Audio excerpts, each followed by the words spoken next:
Vida, Lord Kuvera was very pleased, and happily he gave Dhruva Maharaj the benediction he wanted.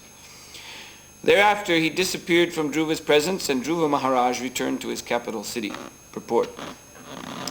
Kuvera, who is known as the son of Vida, was very pleased with Dhruva Maharaj because he did not ask him for anything materially enjoyable.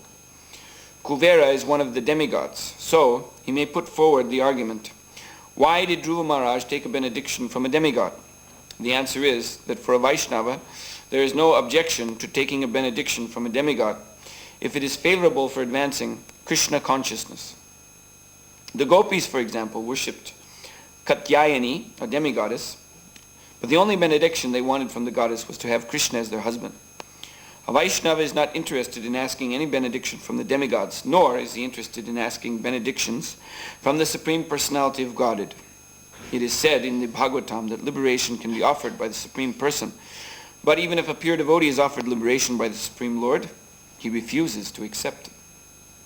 Dhruva Maharaj did not ask Kuvera for transference to the spiritual world, which is called liberation. He simply asked that wherever he would remain, whether in the spiritual or material world, he would always remember the Supreme Personality of Godhead. A Vaishnava is always respectful to everyone. So, when Kuvera offered him a benediction, he did not refuse it, but he wanted something which would be favorable to his advancement in Krishna consciousness. Tasya pritena manasa tong dotva davidastata parshato antardadhe sopi svapuram pratyapadyata. The son of Idavida, Lord Kubera, was very pleased, and happily he gave Dhruva Maharaj the benediction he wanted. Thereafter he disappeared from Dhruva's presence, and Dhruva Maharaj returned to his capital city. Mukam karoti bachalam pangam langayate gurim yat kripatadam bande Sri Gurun Dinatarinam. So in the Srimad Bhagavatam, there's a very well-known and oft-quoted verse about the devotees of Lord Krishna or Lord Narayan, and how their minds cannot be swayed by any material goal. So that verse is Narayana parasarve na kutaschana bibhyati svarga pavarga narakeshu apitulyarta darshana. Now this verse in describing the materialistic goals, it mentions 3 destinations that someone in this material existence can attain as a result of either his karma, good or bad, or being blessed or also being cursed by some powerful personality. So these destinations are Svarga. This is the heavenly planet, heavenly planetary systems. So it's a system, so there's many planets included. For instance, the Indraloka or the Chandraloka and so on. These are the planets where one lives a long life full of sense enjoyment. And yet in these planets there is no bad reaction incurred from this sense enjoyment. It's an allowance as a result of one's either accumulation of punya, pious activities, or again being benedicted by some powerful personality. So for materialistic persons, Svarga is really the ultimate in destinations. Then there's Pavarga. So Pavarga, as I think I've noted in several classes here before, refers to this Martyaloka, this place of death, this earthly region.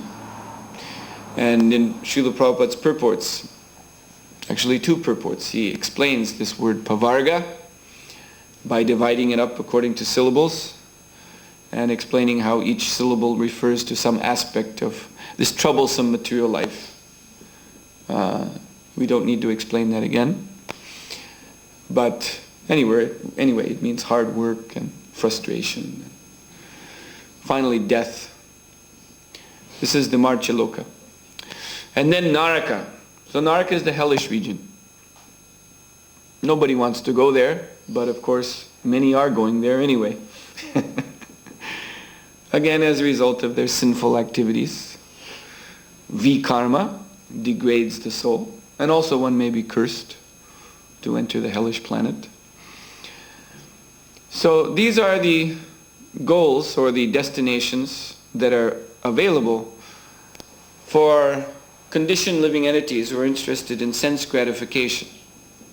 They are clearly material, and it is clearly understandable that a devotee of the Lord would not be interested in them.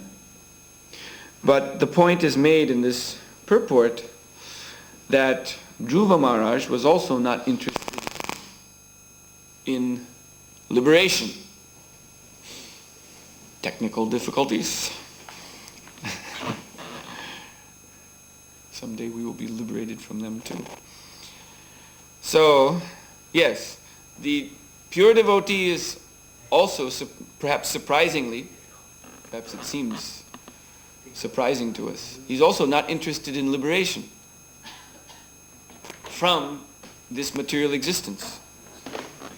So, liberation, what does that mean?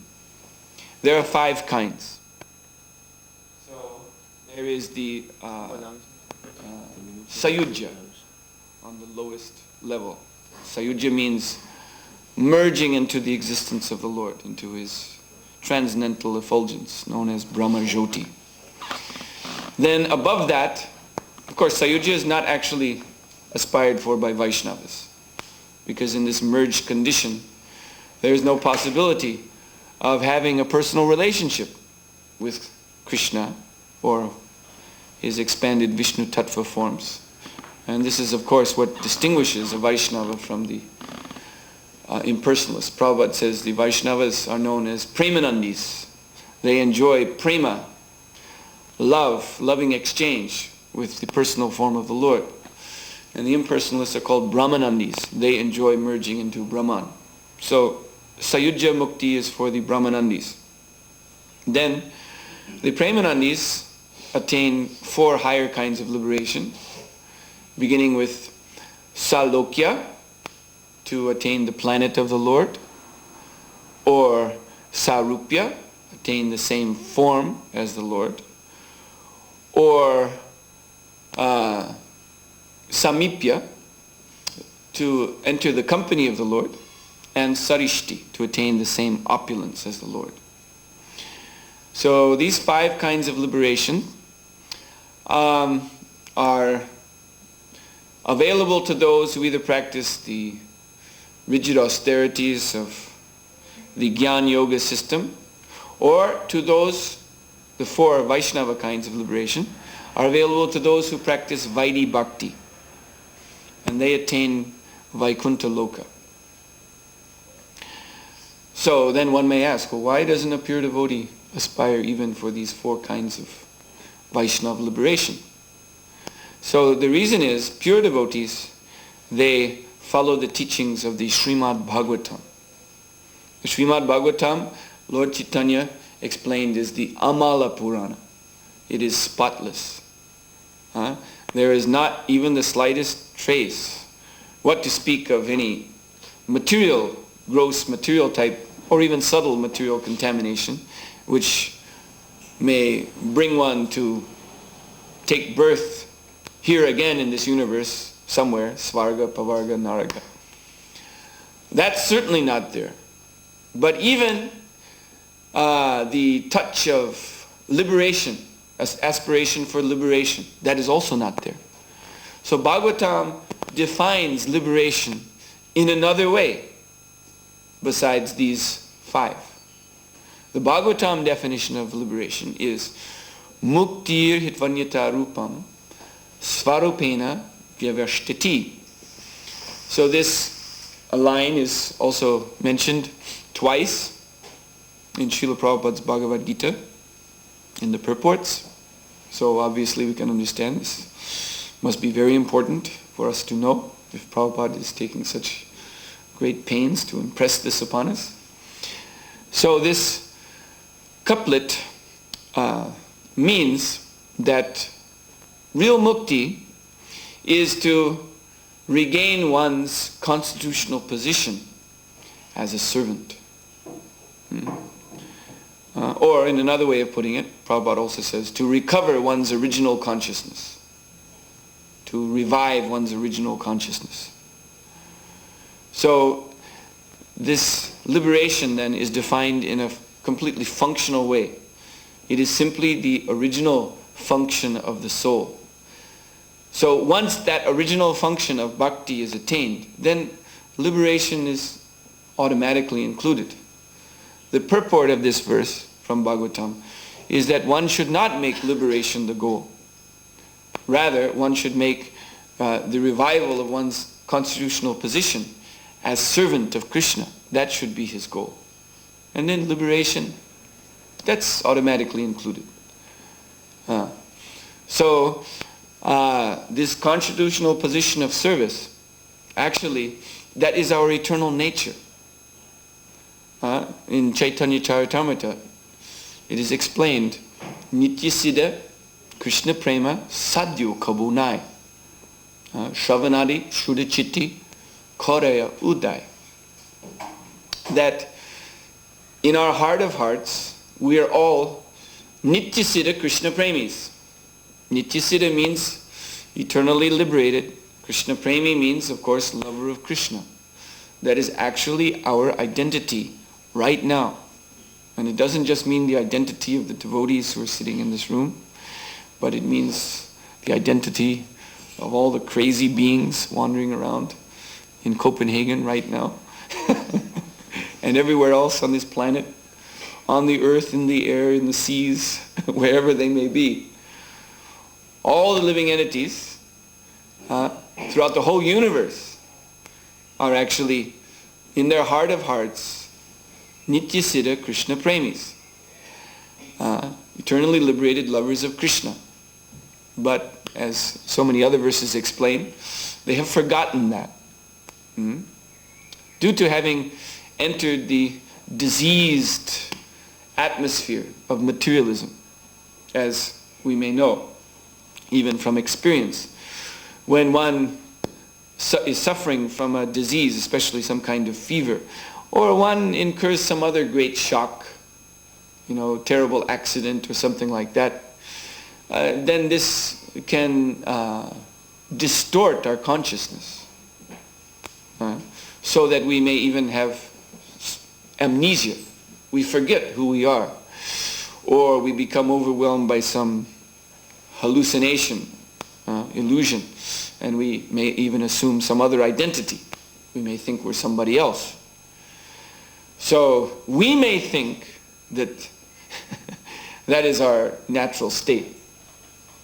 But others who know us, come on, you're suffering. Some mental problem is there. So then they try to help you. So similarly, the conditioned souls, their identity is actually that they're eternal liberated lovers of Krishna. But now they've entered some delusion and have forgotten that and are acting in another way. But because that is our real identity, it is said, Sadhu Kabunai. You don't have to acquire that externally. It's not something, that identity that you get from somewhere else. It's there. It just has to be uncovered. So how do you uncover it? Shravanadi Shutichitti Kore Udoy. One engages in the process of hearing. Hearing and of course chanting. Shravanam Kirtanam, with faith, with intense devotion.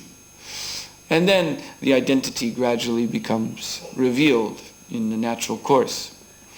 So, since our constitutional position as servant of Krishna is not something we acquire externally, then here's a question. How is it that we can accept, or Dhruva Maharaj is accepting as a benediction from Kuvera, that he make progress in Krishna consciousness? This is an interesting question. So actually, the answer is that demigods, or anyone who's in the position to benedict or curse No, it's actually a fact. They're not able to give us what we already have. The topmost treasure is already there in the heart. And they can neither add nor subtract from it with their curse or benediction. It's always there. It's eternal. But they can divert us because we're having fallen into this material whirlpool. We are certainly weak in our determination to revive that original identity. So we may become diverted. So someone like Kuvera, who's the Lord of wealth, he can, just by his a gesture of his hand, he can award unlimited material opulence to some conditioned soul. And then that conditioned soul, being weak in determination, can very easily become bewildered by this sudden increase of his fortune. Therefore, when asking benediction from demigods, the pure devotees, actually what they're asking is, please leave me alone. That's actually what they're asking. Just like the gopis getting Krishna as their husband. Now Krishna is already their husband. Actually, Krishna is the husband of everyone. Krishna, in his super soul expansion, for instance, is right there in the heart with us. You see, there's so many love songs on the radio about, I'll give you my heart, or you're always in my heart. This is real Maya. His girlfriend into his heart.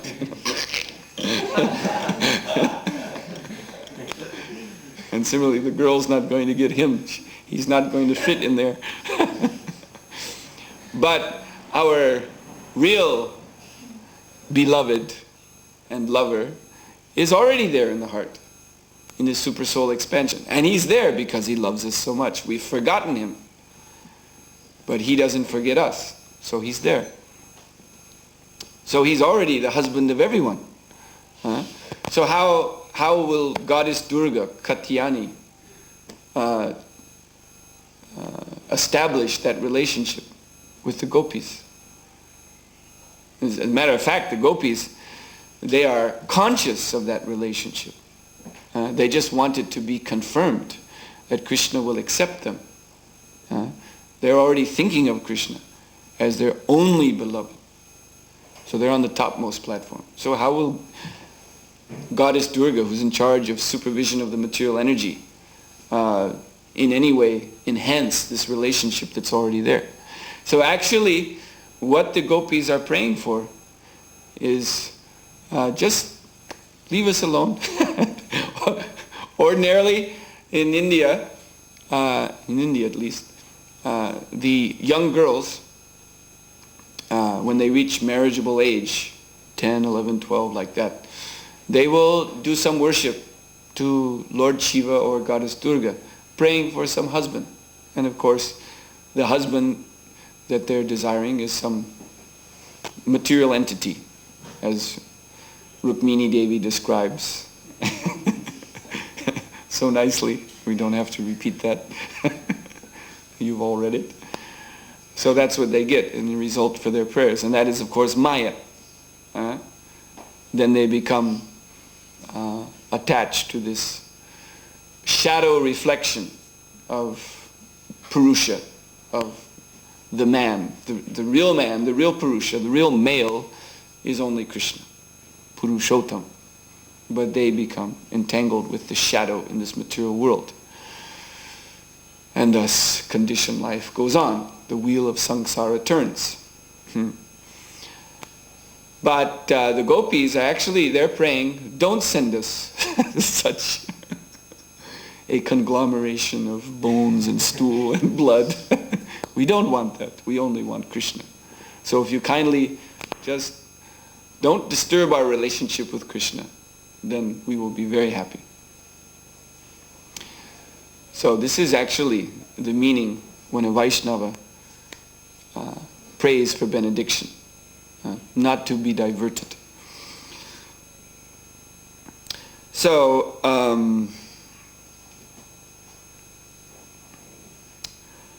yes,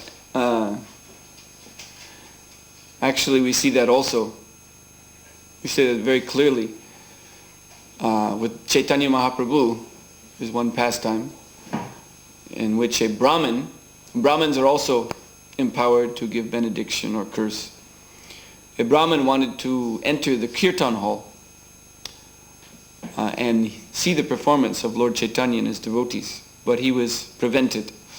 As you may know, during Lord Chaitanya's Navadvip pastimes, before the Qazi opposed Sankirtan on the streets, before that time, then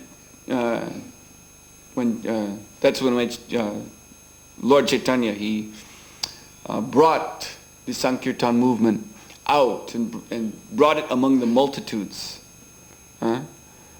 And everyone was coming to chant the holy name, hundreds and thousands of people. But before that time it was kept very exclusive. At least Chaitanya Mahaprabhu himself, he did not like to engage in kirtan unless it was only consistent with pure devotees. So therefore, at the house of Srivas Anga, at the house of Chaitanya Mahaprabhu or other such places, the kirtan performance was exclusive. And even persons who were qualified from the material sense, like great Brahmins or great yogis, even they could not enter because their hearts were not overflooded with love of Godhead. So this one Brahmin, he wanted to enter, thinking he is qualified. After all, I'm a Brahmin. I'm purely situated in the rules and regulations. There's no sin in my character. So why I cannot enter and see this? So being prevented, then he became angry. And later on, when he saw Lord Chaitanya, he broke his thread. This is how a Brahmin curses. He saw Lord Chaitanya and he said, "You, snap, you, for that offense of not allowing me to enter the kirtan hall, you will never taste material happiness." And Lord Chaitanya was in ecstasy. Jai, Haribol! He took it as a great benediction. So again, this is a very clear illustration of the type of benediction a devotee seeks. Even if that benediction comes in the form of a curse, the devotee becomes overjoyed. Because it means there will be no obstructions on his path back to Godhead. So now, these 5 kinds of liberation, they are actually diversions for the pure devotee. In the sense that, you see, this is the Vaikuntha. Vaikuntha means place of no anxiety. So one who is aspiring these kinds of liberation, especially the 4 above Sayujya, then it's a kind of, in his mind, he's kind of, in a speculative way, positing an alternative to the anxieties of this material world. He's suffering so much, so he wants to get out of this suffering situation. So then he may aspire for one of these kinds of liberation. Now the Vaishnava, the 4 Vaishnava liberations, are not, it's not that they're wholly opposed to devotional service. Actually, they're part and parcel of devotional service. But if one only fixes on these attainments and not on the devotional service, then he cannot really be considered a very advanced devotee. You see, because he's more putting this cessation of anxiety forward as his principal goal, rather than service to Krishna. When we look at the residents of Vrindavan, Goloka Vrindavan, we will see that they are plunged in an ocean of anxiety. But it is transcendental anxiety. So this is actually by great authorities in Krishna consciousness. This is understood to be the higher platform. Even Goddess Lakshmi. Goddess Lakshmi is the eternal associate of Lord Narayan. So she is transcendentally situated. She is knowledgeable in every way about devotional service. And since she's there reigning as the queen of Vaikuntha, what more could she ask for? But there is something more she wants. She also seems to become, I hesitate to use the word bored, but she seems to become a little dissatisfied with the opulence of Vaikuntha, in which the different types of liberation are there in full abundance. And of course there's no anxiety. But actually she wants to taste that anxiety, which the gopis are feeling.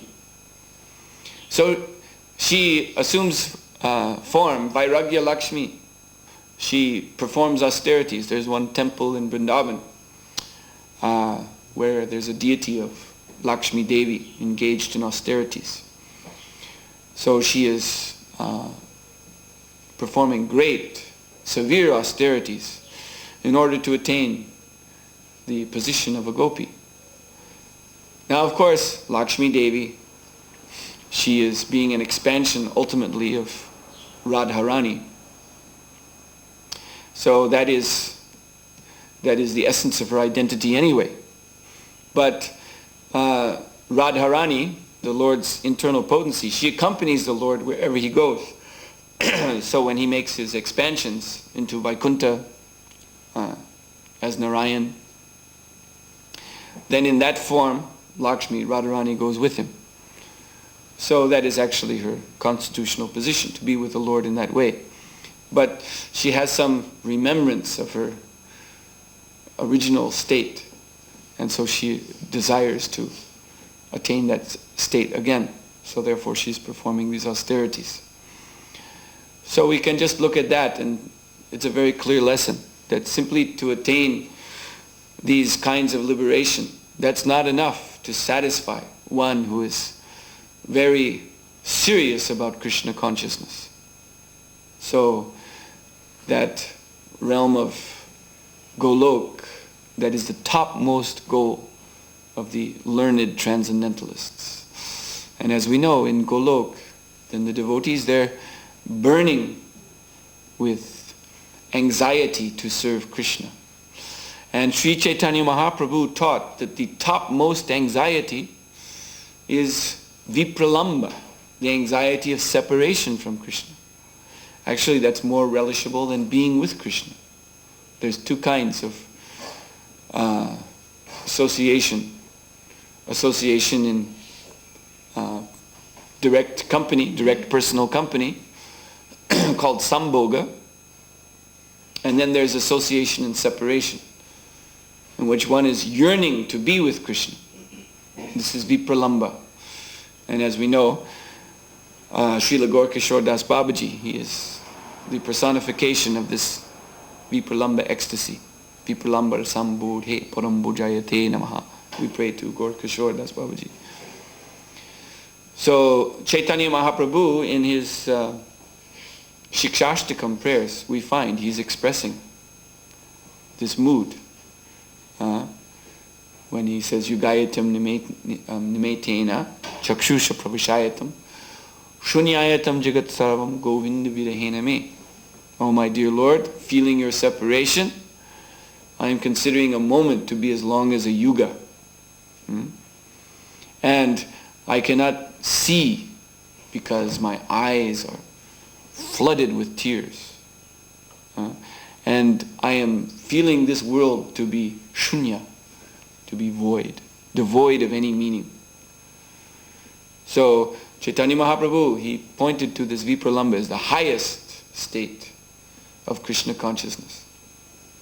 All of this can be very confusing for a person who sets his mind on the 5 kinds of liberation. Because in these 5 kinds of liberation, what is aspired is to be with the Lord in his company, and to have a form just like the Lord, and to enjoy the same opulences as the Lord. This is taken to be the position of spiritual happiness, to be as much like the Lord as possible. But Lord Chaitanya Mahaprabhu is saying, no, even higher is separation from the Lord. Because then the mind becomes wild with anxiety to be with Krishna. And then Krishna, you see, reciprocates. Krishna is so much beholden to a devotee who simply desires to serve him in some way. Some devotee who's considering himself most fallen, most unfortunate, unable to get the Lord's mercy, and simply wants to render some service.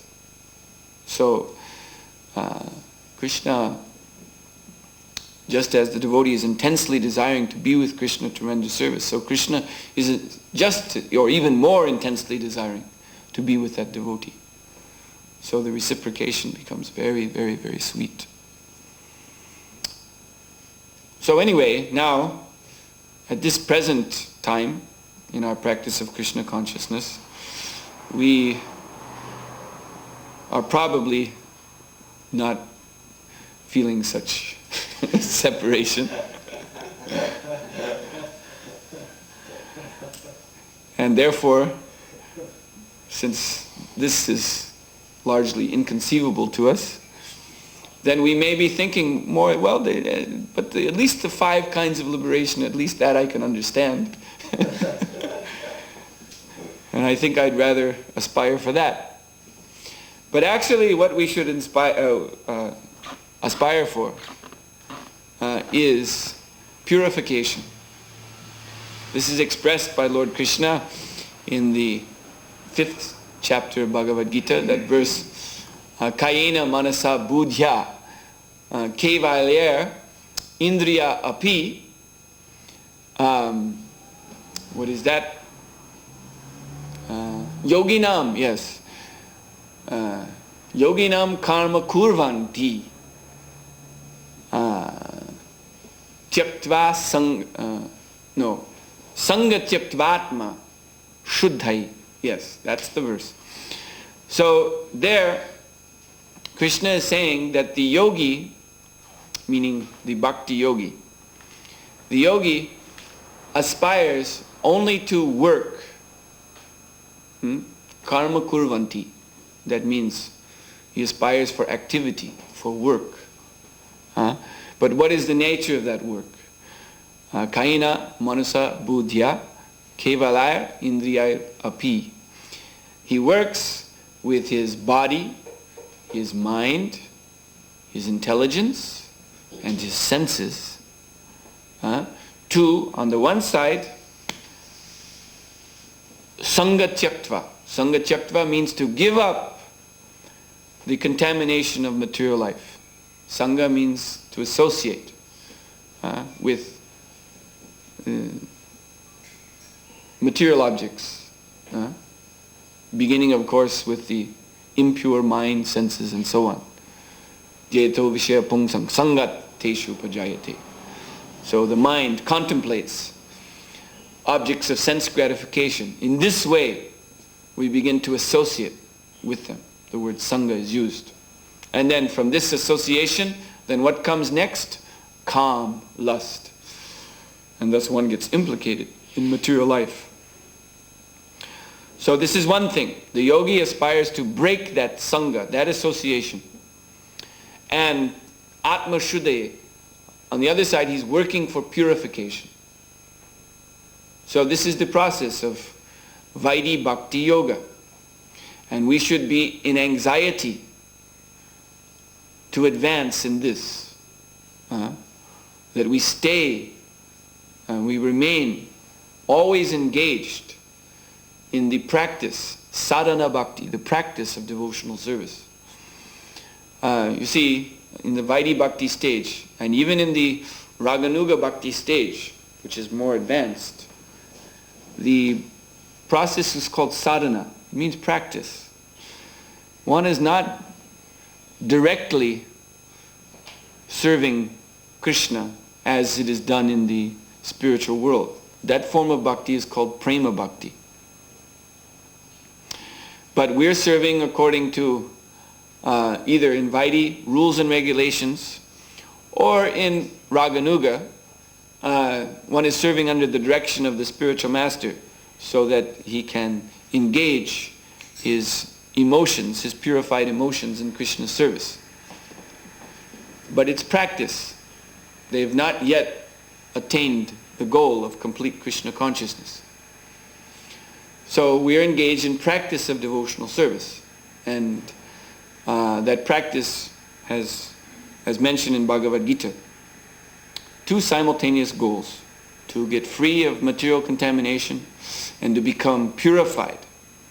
Purifying the body, mind, intelligence, senses. And when this body, mind, intelligence, senses becomes purified, then one becomes more and more qualified to attain this muktir hitvanyata rupa svarupena vivashtita, this liberated position of being eternal servitor of Krishna in the spiritual world. So, the best reference, the best way to determine whether one is actually making progress in this practice of bhakti yoga is the reference of preaching Krishna consciousness, preaching book distribution. Because this activity can only be nicely performed by one who is purified. So, and the preaching program is itself very purifying. So even if one is not very purified, Prabhupada very much stressed, if you do it, then you become purified. You may not be qualified, but that should not be an excuse not to engage in preaching work. If one just does it, Prabhupada guaranteed, then one becomes immediately advanced. So, when one engages in preaching, then it's very clear that he cannot allow the contamination of material sense gratification to enter his consciousness, because at that point, immediately, all potency is withdrawn. But also, this aspiration for some type of liberation is also clearly seen as a disturbance. Because a preacher's mind is filled with anxiety. Yes, transcendental anxiety. How am I going to distribute these books? How am I going to convince these people to take up Krishna consciousness, to become devotees? This is his anxiety. Now, if he is simply thinking, when will I go back to the temple? You see, when will I be able to sit down and in a peaceful atmosphere and get out of this crazy situation I'm in now, trying to distribute books on the street? When will I go to India and bathe in the Ganga? Not that these are bad aspirations. No, we don't want to give that impression. But it's just easy to see. If the mind is thinking in that way, then that also becomes an obstruction to the purpose of preaching. So, one who is determined to preach, to distribute books, then he has to even push these thoughts out of his mind. He has to think, simply tell his mind, all right, yes, when the time comes, in the due course, you see, when it's time to go back to the temple, then you'll be in the temple. When it's time to go to India during the Gaur Purnima festival, then you can bathe in the Ganga, you can see the holy Dham. But don't think about that now, because now you have to preach. So in this way, you can very clearly see how one is training up the consciousness to become fixed only on the activity, the functional activity of the liberated soul, and disregard completely material sense gratification and also liberation. So this is indeed a very, very good reference point. Preaching, book distribution, these activities. And besides, to engage in these activities, one has to completely depend upon Krishna. This is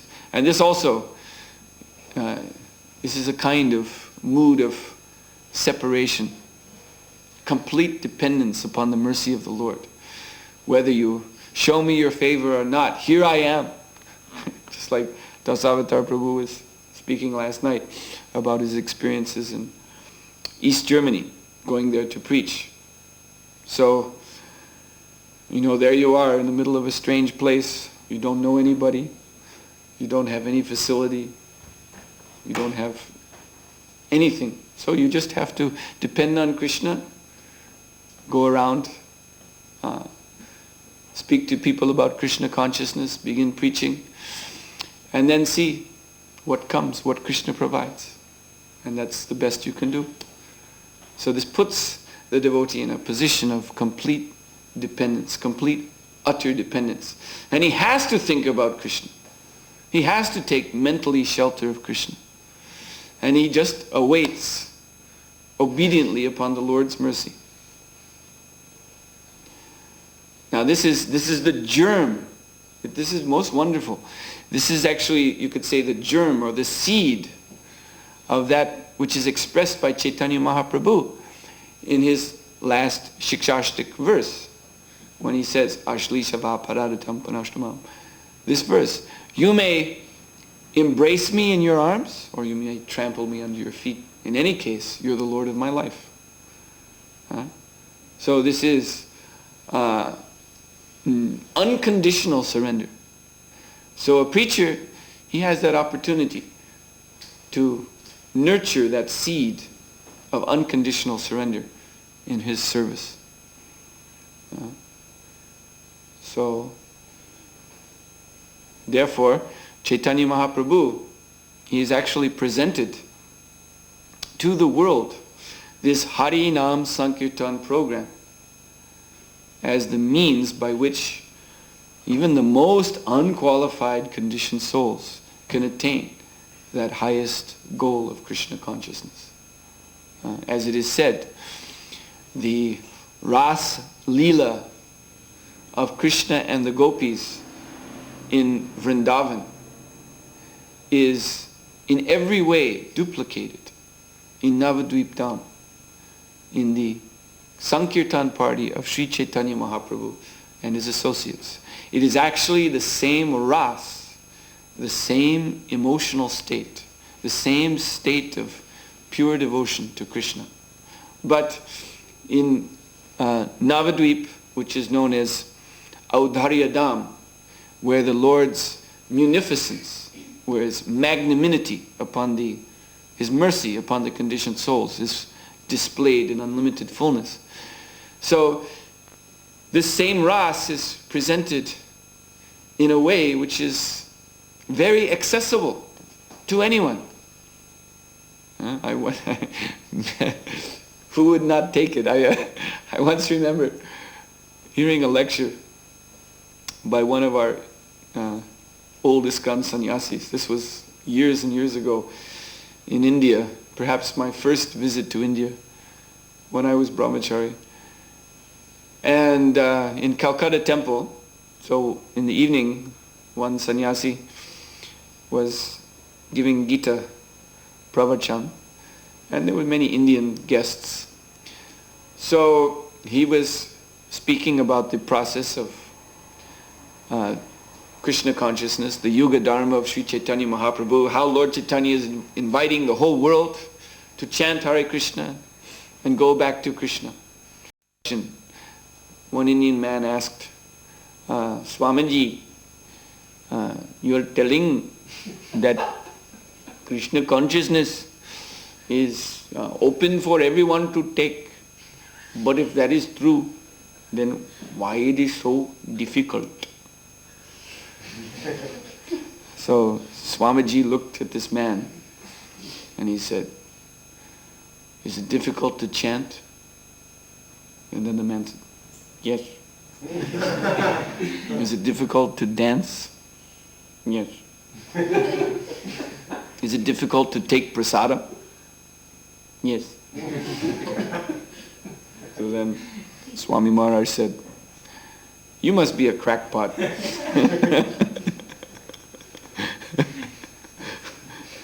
But for normal people, these are very, very easy activities. So that man, he was of course a bit shocked to be called a crackpot. But it's a fact. Only a crackpot could say that these simple, sublime activities Lord Chaitanya has given us are somehow difficult.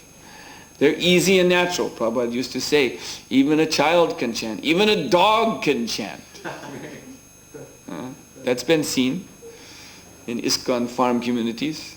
In one community in the United States, years ago, there was one dog, and he used to clearly chant Hari Ram.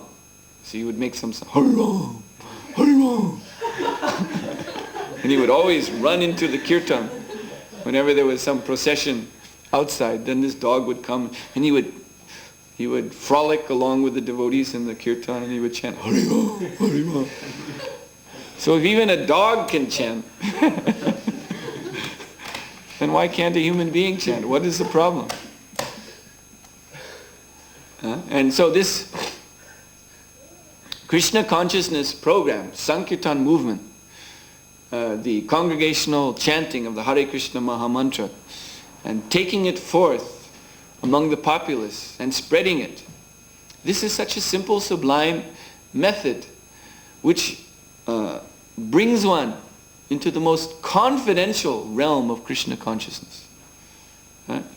It immediately brings one beyond even the 5 kinds of liberation, which are sought after. Just like, there are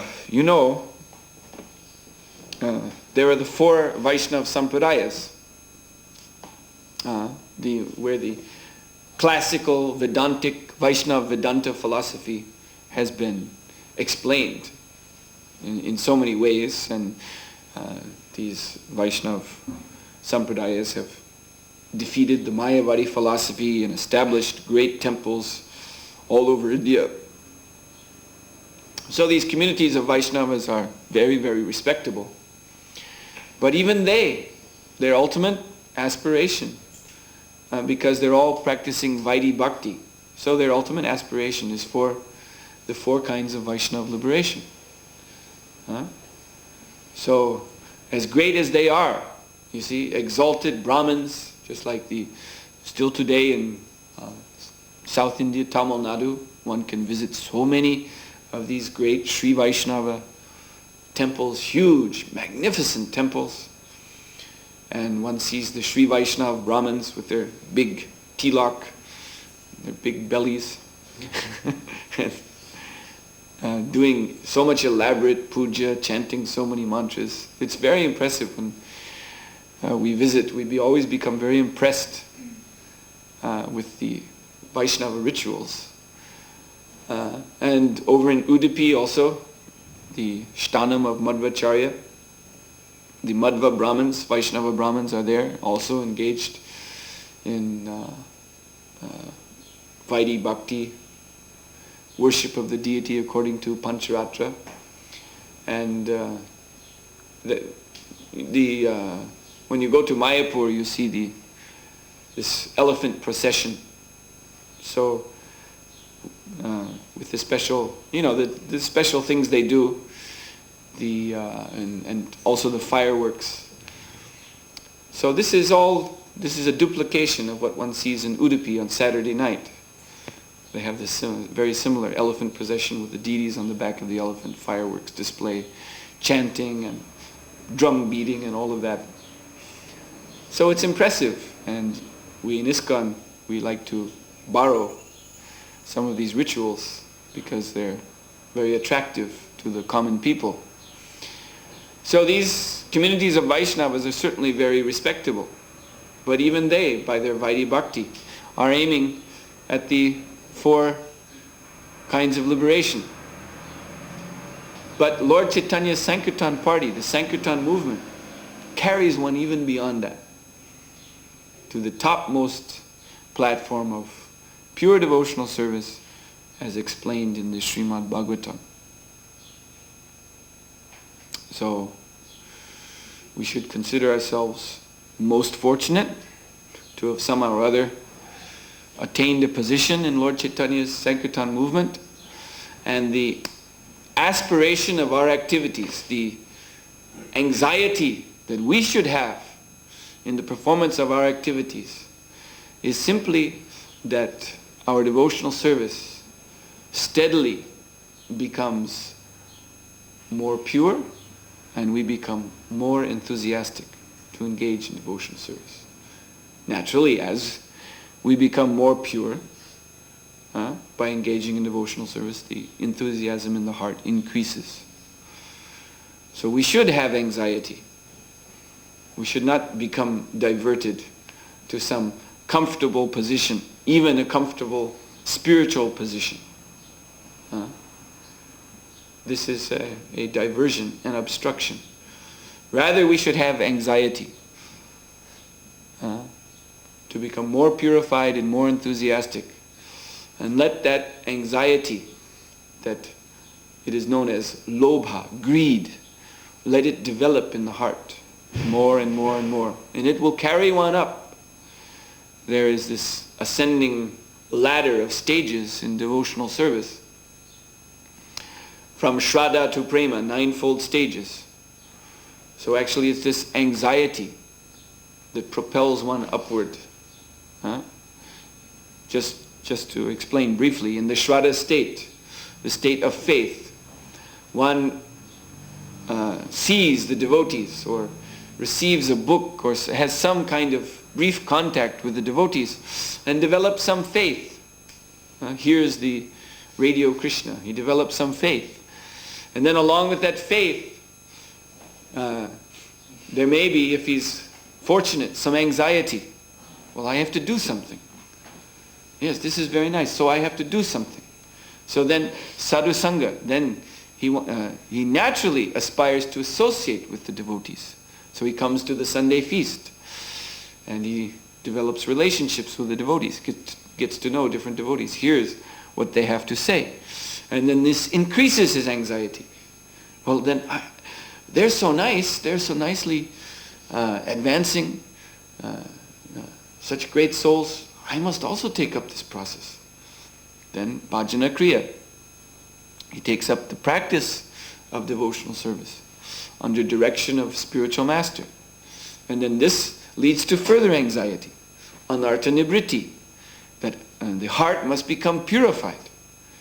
Because the only obstruction that we have in our execution of devotional principles are these impurities. So naturally we want to get them out of the heart. And then that leads to nishta, and nishta to ruchi, taste. So that sweet taste furthers the anxiety. And that leads to asakti, attachment, and then attachment leads to bhav, bhav leads to prem. All is a natural evolution. So right now in this Vaidhi Bhakti platform, our anxiety should be for increasing purification and increasing enthusiasm. So don't think the goal is to become mellow. In the New Age movements, this is their goal, to become very mellow and happy with a big smile on the face and very relaxed and peaceful and not in anxiety about anything. No. That's not enough.